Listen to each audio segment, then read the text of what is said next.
So welcome back. Listen, man, the next video we're going to get into, man, is some more discoveries of ancient history. All right. Look, we have a video titled Pre-Flood Laser Cut Temples Found Throughout India, man. So I'll let y'all in on a little bit of insight, man. One of the places I've always wanted to visit is a temple. I don't know what it was that sparked it inside of me as a kid, but I've always looked at them in awe and always wanted to visit one. So it's definitely on my list, on my bucket list to do so in the future if I get the opportunity, for real. All right, so we're gonna get into this video, man. If you're new, you know what to do. Hit that subscribe button, join the family, and hit that like button for more content. Let's get into it.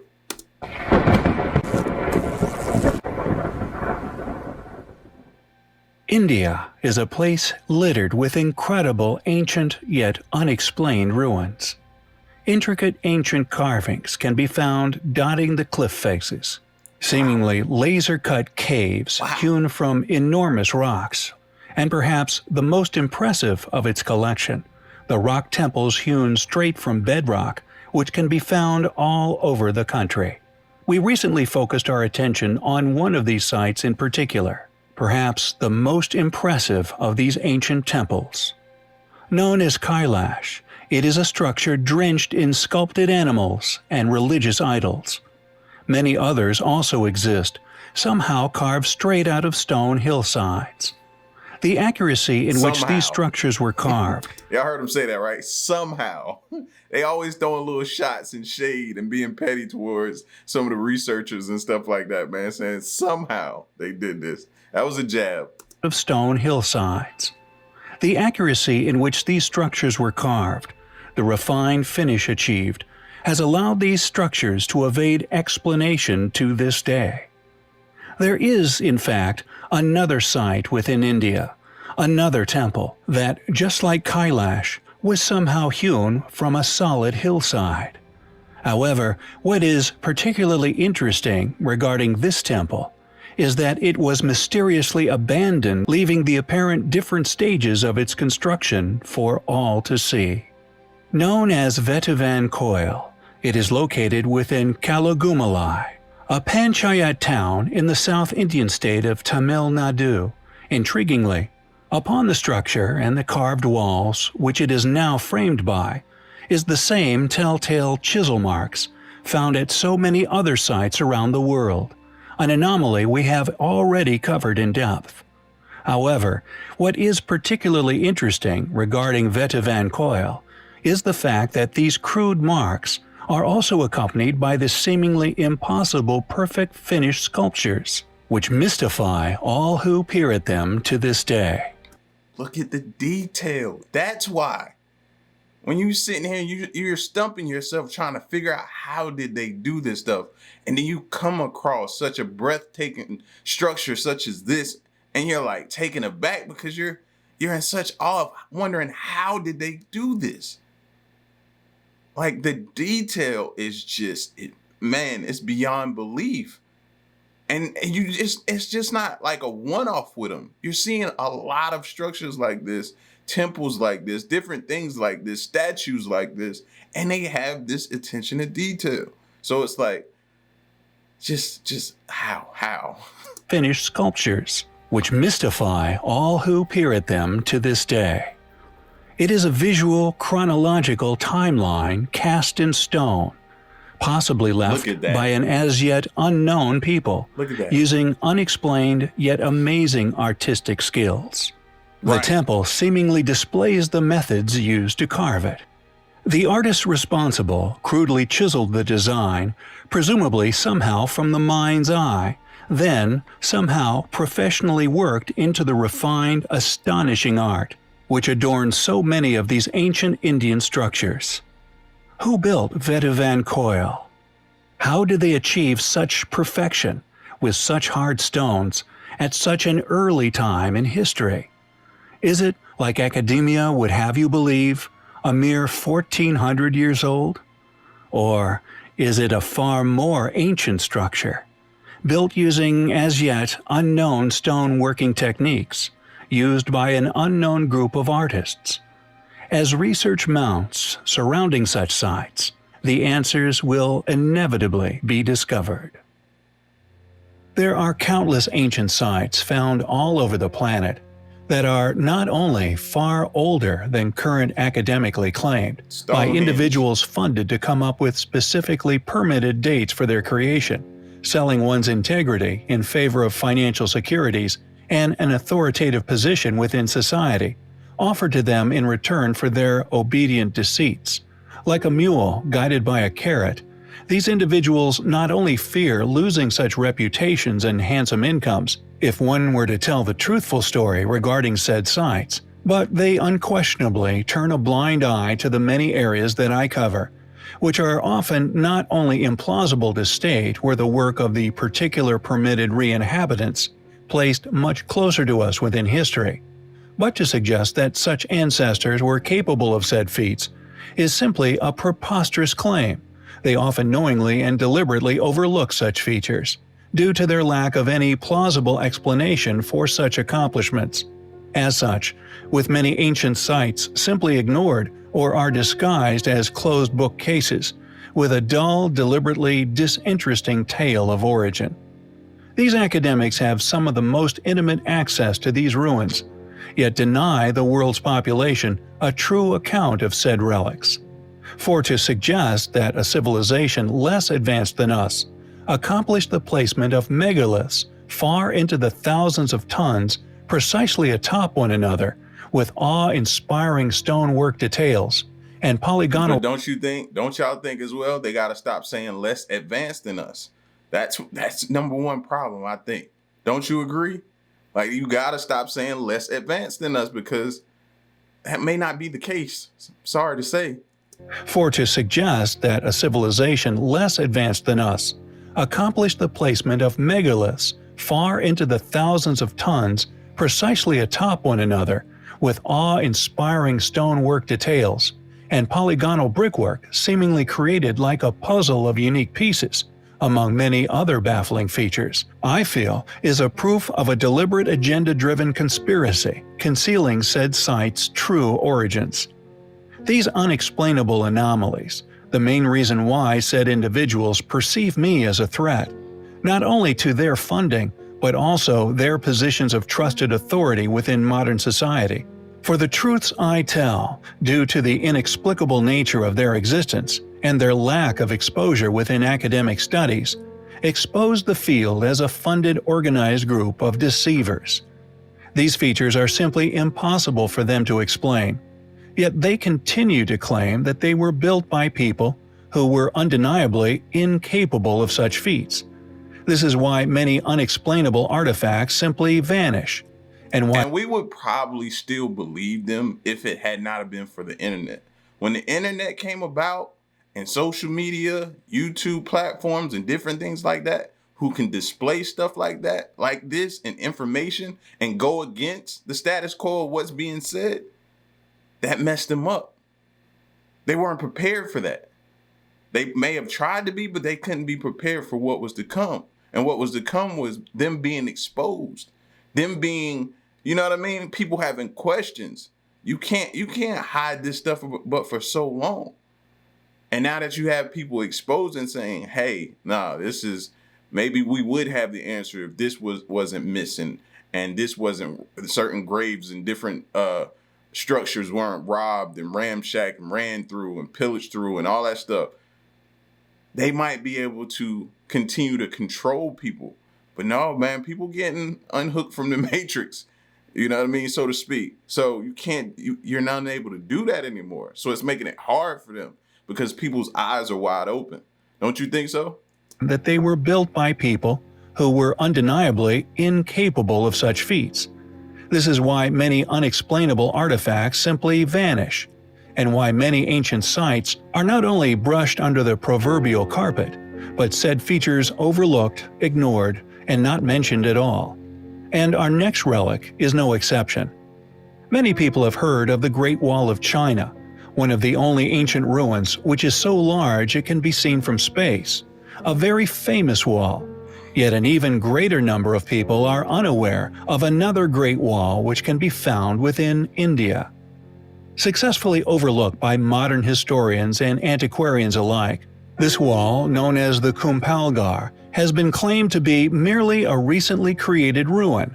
Yet I feel, just like the many other ancient ruins found around the globe, is far older than currently claimed.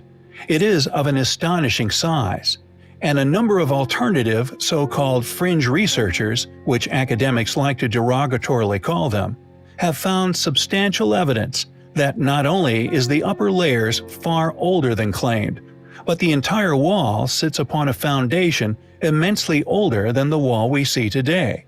A foundation that many have concluded is so old that it had simply turned to dust through the eons, rebuilt at a currently unknown time within antiquity.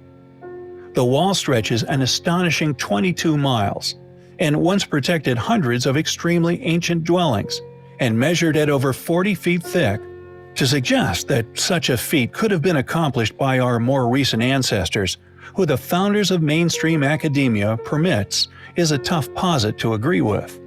For if such claim were true, why is the wall seemingly ignored by modern history?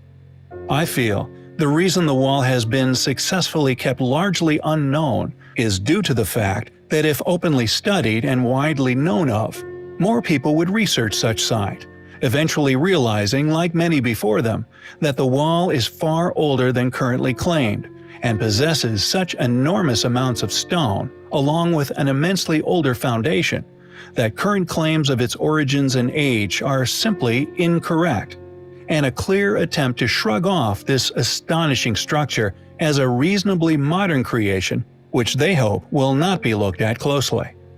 Why though? What's wrong with us knowing? And it's okay to be wrong. Like, it again, doesn't it go back down to control? Why do y'all care if we study and try to figure out that maybe these statues and maybe some of this pre-flooded work and these temples or these polygonal masonry and different things like that, if it's older than you've stated, then okay, that means we got a lot more work to do. So what? But what do y'all think it boils down to is the ultimate question. Why do they continue to hide or withhold information from us or don't want us to see it? What do y'all think? Modern creation, which they hope will not be looked at closely. An attempt to close the book on a possible antediluvian ruin, which many people as a result told with a dull, deceptive history for its existence, which not only stifles one's interest regarding the wall's origin, but deters the curious from ever investigating the wall's truly astonishing nature. A motivation which I feel is the main driving force behind its lack of public exposure. Who rebuilt the Great Wall of India? How old is its far older, highly eroded foundation? The Great Wall of India was an astonishing feat of ancient engineering, a feat that academia would prefer stay largely unknown, a reality which I find highly compelling. So do I. If you enjoy our content, if you think our battle worthy, please help us to continue our voyage of discovery in unraveling the mysteries of history. Links to donate can be found within the description. Without you, we cannot survive. Thank you. There are many intriguing ancient ruins still to be explored, still in existence dotting our planet, many of which are yet to be fully explained. Wow. Enigmatic stone carvings, and often tool marks left upon quarried or cracked or broken stones, each indicative of lost technology and thus a lost civilization. Yeah, because that don't look like a chiseled out hole. That looked like some kind of machinery or something did that. In the past covered a number of these ancient anomalies, the Plain of Jars located in Laos being but one of these extraordinary sites. At the same time, they did say they had a way to make like the stone soft. So they could have stuck something in there while it was soft and then waited for it to dry and pull it back out or something like that. So that could be the case as well. But I can't help but saying, don't it look like a machine did that to y'all as well? Don't that seem like the case?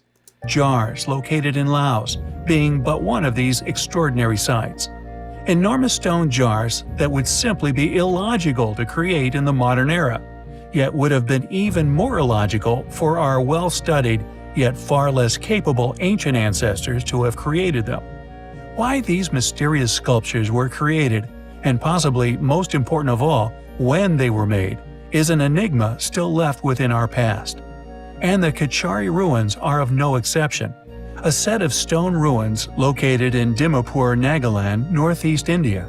According to academia, their history dates back to the 10th century, when they apparently appeared during what is now known as the Kachari civilization. According to this hypothesis, they were created by the Kachuri kingdom, which ruled the area before the Annam invasion during the 13th century AD. They are a series of mushroom dome pillars, which, just like that of the ancient jars of Laos, their original purpose remains a complete mystery. And although of considerable size and weight, are still considered to have once been a part of a game similar to that of chess, yet any explanation of how these enormous statues were moved remains conveniently unexplained. Whoa. As expected, due to their inexplicable nature, the site has been largely overlooked by funded academia. It seems that the fact that these remnants are clearly indicative of a civilization of tremendous capabilities, including the refined finish of the sculptures, has meant that academics simply avoid discussing or exploring the site in its entirety. Not only is the site neglected by academic study, but the vast majority of these ancient artifacts have unfortunately crumbled during their long life, which has crumbled or destroyed. Because the entire time I was looking, I was like, I wonder if something's inside that. Didn't y'all think that? Did any of y'all think that? Like maybe something's in there, something of importance could be in there or up under it. You know what I mean? And they were sitting them there for certain specific reason. Yeah, when he started talking about it, I was like, maybe somebody thought the same thing, came through and destroyed it. Trying to see. led many alternative researchers to volley against the Indian government, demanding that more be done to protect the site and to subsequently avoid the ancient site from suffering even more erosion or of unfortunate vandalism. Who created the Somebody Kachari wrote on that? ruins? When were they created? What was its original purpose? It seems, regardless of these questions being of great historical importance, what is apparently more precious to funded individuals and the institutions in which their conformity to existing, yet highly disputed chronologies of man subsequently prop up their selected fields of apparent study, and are more than willing to aid in the continuation of fallacies, if that means the continued survival of their field of choice. It would appear that these ancient stoneworks, each of an enormous size, are all ancient uparts, whose sheer existence is enough of a deterrent for academia to even mention the existence of, let alone publish any explanatory studies of the ruins, absent any published journals. Away from academic ignorance, however, the local population inevitably has their own supposed surviving story regarding the creation and origins of the stones, which now forms a nice amalgam of Indian mythology. As per this mythology, Bahim and Hidimba got married at the site in antiquity, later giving birth to Gadokak at the site. And according to this local folklore, it's said that Bahim and his child used to play chess here with these pieces. And although clearly of mythology, it is better to attribute the ruins and to attempt an explanation in regards to a creator of tremendous capabilities, we feel. Better this than what we currently experience. Complete ignorance of this precious yet highly delicate, still surviving ancient ruins. It is a place which we find highly compelling. We must protect history at all costs. We got to, man. We got to. And don't believe everything they say to you. Just go research, man. There's a lot of people out here that are willing to give you the information and give you the truth of what they know instead of trying to hide it from you, man. But they're going to learn. They're going to learn about messing with us, bro, because we're going to find the truth regardless. You know what I'm saying? Listen, y'all get at me in the comment section. Let me know what you thought of this, as they say, highly compelling stuff, man. It's intriguing, isn't it? Y'all leave a like, share the video, subscribe, comment, all that good stuff, man. And stick around and stay tuned. The next one, I'm gone. Peace.